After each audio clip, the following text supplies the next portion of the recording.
Hi hello welcome back to Halli Mister English YouTube channel. ಇವತ್ತಿನ ಒಂದು class ಅಲ್ಲಿ relative clause ಅಥವಾ ರಿಲೇಟಿವ್ ಪ್ರೊನೌನ್ಸ್ ಆಗಿರ್ತಕ್ಕಂಥ ಹೂಮ್ ಮತ್ತು ವೇರ್ ಅನ್ನ ವಾಕ್ಯದ ಮಧ್ಯದಲ್ಲಿ ಹೇಗೆ ಬಳಸೋದು, ಅದಕ್ಕೆ ಯಾವ ರೀತಿ ಬಳಸೋದು ಅನ್ನೋದನ್ನ ಇವತ್ತಿನ ಒಂದು ವಿಡಿಯೋದಲ್ಲಿ ನೋಡೋಣ. ನಿನ್ನೆ ಒಂದು ವಿಡಿಯೋದಲ್ಲಿ ಹೂ ಮತ್ತು ವಿಚ್ ಅನ್ನ ಹೇಗೆ ಬಳಸಬೇಕು ಅನ್ನೋದು ಡೀಟೇಲ್ ಆಗಿ ನಾವು ನೋಡಿದ್ವಿ.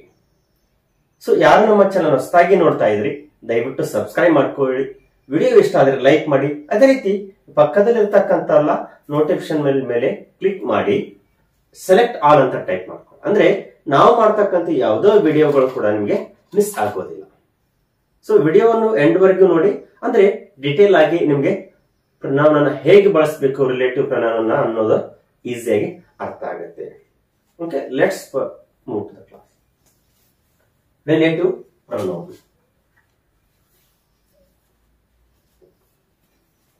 ಪ್ರೊನೌನ್ ಅಂದ್ರೆ ಗೊತ್ತಿದೆ ಯಾವ್ಯಾವ ಅಂತ ಹೇಳಿ, ನಮ್ಗೆ ಆಲ್ರೆಡಿ ಗೊತ್ತಿದೆ ಪ್ರೊನೌನ್ ಅಂದ್ರೆ ಏನಂತ ಹೇಳಿ.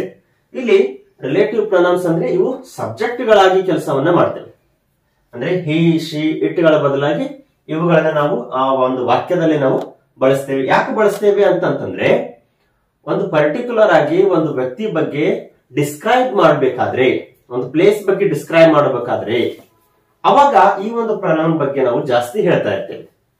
ಅದಕ್ಕೋಸ್ಕರ ಈ ರಿಲೇಟಿವ್ ಪ್ರೊನೌನ್ ಅನ್ನ ವಾಕ್ಯದ ಮಿಡ್ಲ್ ಅಲ್ಲಿ ನಾವು ಬಳಸ್ತೇವೆ.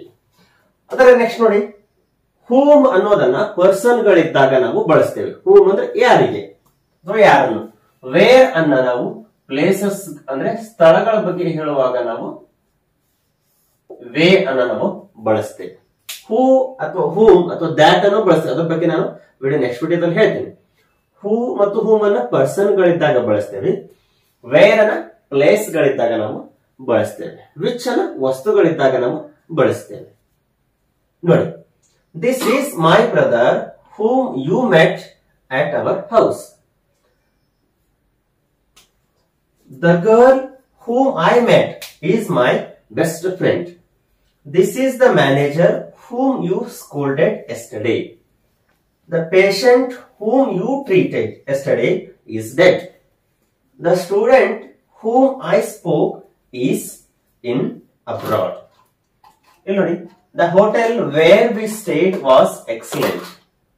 That is the house where I live. This is the library where we met both at first. This is the place where accident took yesterday.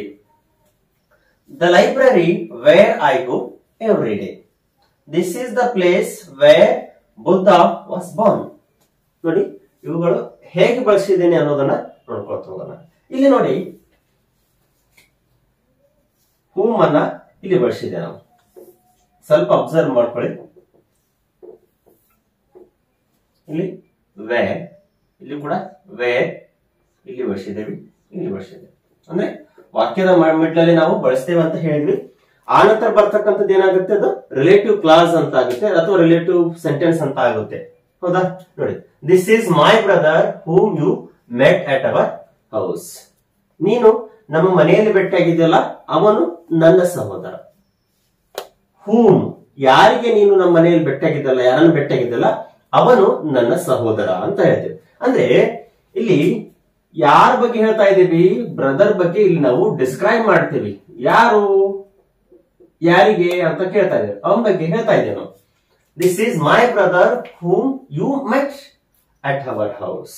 ಇಲ್ಲಿ ನೋಡಿ, ಯು ನಂತರ ಬಂದಿಲ್ಲ, ಯು ಬಿಫೋರ್ ಆಗಿ ಬಂದಿದೆ. ಅಲ್ಲಿ ಹೂ ಅನ್ನ ನೆಕ್ಸ್ಟ್ ಬಳಸ್ತಿದ್ವಿ ನಾವು, ಇಲ್ಲಿ ಬಿಫೋರ್ ಆಗಿ ಬಳಸ್ತೀವಿ. ಇಲ್ಲಿ ಎರಡು ಸೆಂಟೆನ್ಸ್ ಗಳು ಬಂದು ನೋಡಿ, this is my brother whom you met at our house. ನಿನ್ನೆ ನಮ್ಮ ಮನೆಯಲ್ಲಿ ಭೇಟಿಯಾಗಿದ್ದಲ್ಲ, ಅವನು ನನ್ನ ಸಹೋದರ. ಯಾರನ್ನು ನೀನು ಭೇಟಿಯಾಗಿದ್ದಲ್ಲ, ಅವನೇ ನನ್ನ ಸಹೋದರ ಅಂತ ಹೇಳ್ತೇವೆ. The girl whom I met is my best friend. ನಾನು ಭೇಟಿಯಾಗಿರ್ತಕ್ಕಂತ ಹುಡುಗಿ ಯಾರಂತಂದ್ರೆ ನನ್ನ ಒಂದು ಒಳ್ಳೆಯ ಸ್ನೇಹಿತೆ. ಹೂಮ್, ಯಾರನ್ನ ನಾನು ಭೇಟಿಯಾಗಿದ್ದಲ್ಲ, ಅವಳು ಒಂದು ಒಳ್ಳೆಯ ಸ್ನೇಹಿತೆ ಅಂತ ಹೇಳ್ತೇವೆ. ಯಾರನ್ನು, ಹೂಮ್ ಅಂದ್ರೆ ಯಾರಿಗೆ ಭೇಟಿಯಾಗಿದ್ದಲ್ಲ, ಅವಳು ನನ್ನ ಒಳ್ಳೆಯ ಸ್ನೇಹಿತೆ ಅಂತ ಹೇಳ್ತೇವೆ. ಇಲ್ಲಿ ಆಯ್ ನಂತರ ಬಂದು ಇಲ್ಲಿ ಆಬ್ಜೆಕ್ಟ್ ಪ್ರೊನೌನ್ ಅಂತ ಕರಿತೇವೆ. ಇದ್ರ ಬಗ್ಗೆ ಇನ್ನೊಂದು ಸಲ ಡಿಟೇಲ್ ಆಗಿ ಎಂಡ್ ಹೇಳ್ತೇನೆ ನಾನು. This is the manager whom you scolded yesterday. ಅಂದ್ರೆ ನೀನು ಸ್ಕೋಲ್ಡೆಡ್ ಮಾಡಿರ್ತಕ್ಕಂತ, ಸ್ಕೋಲ್ಡ್ ಅಂದ್ರೆ ಬೈದಿರ್ತಕ್ಕಂತ, ನೀನು ಬೈದಿರ್ತಕ್ಕಂತ, ಅವನು ಅಲ್ಲ ನಾನು ಅಥವಾ ನೀನು ಬೈದಿರ್ತಕ್ಕಂತ. ನೋಡಿ, this is the manager whom you scolded yesterday. ನೀನು ಬೈದಿದ್ದಲ್ಲ ಅವರೇ ಈ ಮ್ಯಾನೇಜರ್. whom ಯಾರಿಗೆ ನೀನು ಬೈದಿದ್ದಲ್ಲ ಅವರೇ ಈ ಮ್ಯಾನೇಜರ್ ಅಂತ ಹೇಳ್ತೀವಿ. The patient whom you treated yesterday is dead. ನೀ ಯಾರಿಗೆ ನಿನ್ನೆ ಪೇಷಂಟ್ ಗೆ ಟ್ರೀಟ್ ಮಾಡಿದ್ದಲ್ಲ ಅವನು ಸತ್ ಹೋದ. whom you treated ಅಂದ್ರೆ ಯಾರನ್ನು, ಅಥವಾ ಯಾರಿಗೆ ನೀನು ಟ್ರೀಟ್ಮೆಂಟ್ ಕೊಟ್ಟಿದ್ರಲ್ಲ ಅವನು ಸತ್ ಹೋದ. ಯು ಟ್ರೀಟೆಡ್ ಅಂದ್ರೆ ನೀನು ಕೊಟ್ಟಿರ್ತಕ್ಕಂಥದ್ದು, ಅವನು ಟ್ರೀಟ್ಮೆಂಟ್ ಕೊಟ್ಟಿಲ್ಲ ಇಲ್ಲಿ. The patient whom you treated, ಯಾರಿಗೆ ನೀನು ಟ್ರೀಟ್ ಮಾಡಿದ್ದಲ್ಲ ಅಥವಾ ಯಾರಿಗೆ ನೀನು ಆರೈಕೆ ಮಾಡಿದ್ದಲ್ಲ, ಟ್ರೀಟ್ಮೆಂಟ್ ಕೊಟ್ಟಿದ್ದಲ್ಲ ಅವರು ಸತ್ ಹೋದ್ರು. The student whom I spoke is in abroad. ನಾನು ಯಾರಿಗೆ ಮಾತಾಡಿದ್ನಲ್ಲ ಇಷ್ಟೊತ್ತು ಅವಳು ನನ್ನ ಸ್ಟೂಡೆಂಟ್, ಅವಳೆಲ್ಲಿದ್ದಾಳೆ? ಅಬ್ರಾಡ್ ಅಲ್ಲಿದ್ದಾಳೆ, ವಿದೇಶದಲ್ಲಿರ್ತಕ್ಕಂಥ ಸ್ಟೂಡೆಂಟ್ ಅಂತ ಹೇಳ್ತೇವೆ. ನೋಡಿ, ವೇರ್ ಅನ್ನ ನಾವು ಪ್ಲೇಸ್ ಗಳ ಬಗ್ಗೆ ಹೇಳುವಾಗ ಹೇಳ್ತೀವಿ. The hotel where we stayed was excellent. ನಾವು ಉಳ್ಕೊಂಡಿರ್ತಕ್ಕಂಥ ಹೋಟೆಲ್ ಏನಿದೆಲ್ಲ ಅದು ತುಂಬಾ ಎಕ್ಸಲೆಂಟ್ ಆಗಿತ್ತು, ತುಂಬಾ ಚೆನ್ನಾಗಿತ್ತು.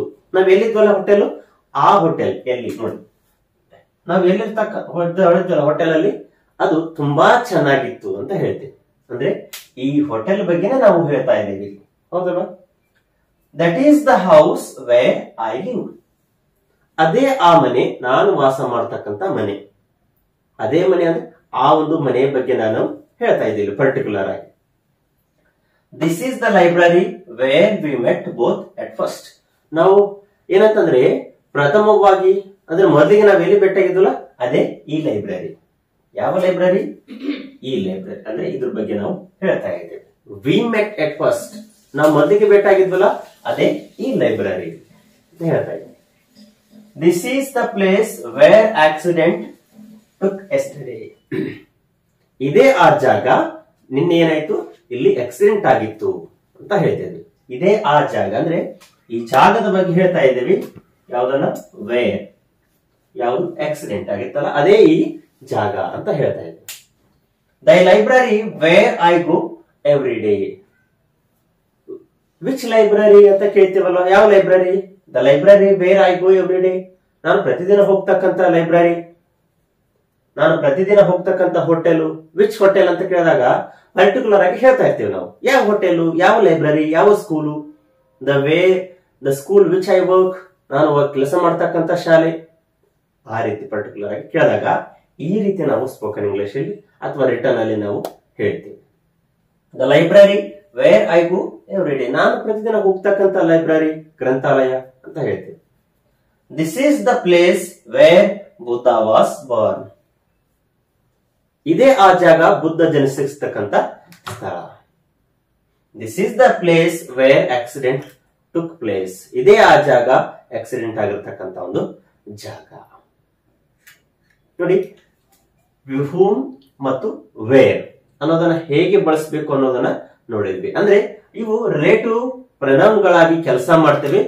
ಇದು ಏನಂತಂದ್ರೆ whom ಅನ್ನೋದು ಇಲ್ಲಿ ಆಬ್ಜೆಕ್ಟ್ ಪ್ರನೌನ್ ಆಗಿ ನಾವು ಕೆಲಸ ಮಾಡುತ್ತೆ. ಅದ್ರ ಬಗ್ಗೆ ಹೇಳ್ತಾ ಇದ್ದೀನಿ, ನಾನು ಒಂದ್ಸರಿ ಡಿಟೇಲ್ ಆಗಿ ಹೇಳ್ತೀನಿ ಹೇಗೆ ಬಳಸಬೇಕು, ಹೂ ಅನ್ನ ಬಳಸಬೇಕು, ಹೂಮ್ ಹೇಗೆ ಬಳಸಬೇಕು ಅನ್ನೋದನ್ನ.